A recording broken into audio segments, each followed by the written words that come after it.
cannabis is something nobody should ever go to jail for. We could do so much better than this.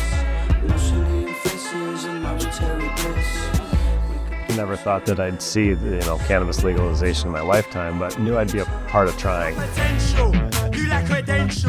Graduated high school, I was involved in a bad automobile accident, became a paraplegic at that point. Cannabis was a great option to get me through that, and after that I knew that it wasn't only something that people should not go to jail for, it was something that can help people. 2010s, I started my business here.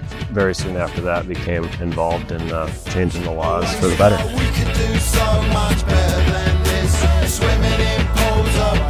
Potato farmers, wheat farmers, they've had hundreds of years to tune their crafts. Cannabis has only had a few years of doing that.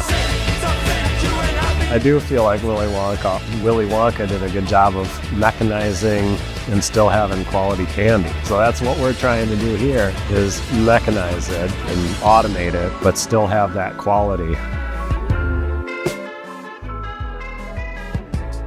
We're going to be continuing to push the envelope forward and continue to automate and make things more efficient. And it'll never end. I hope it never ends, not as long as I have something to do with it.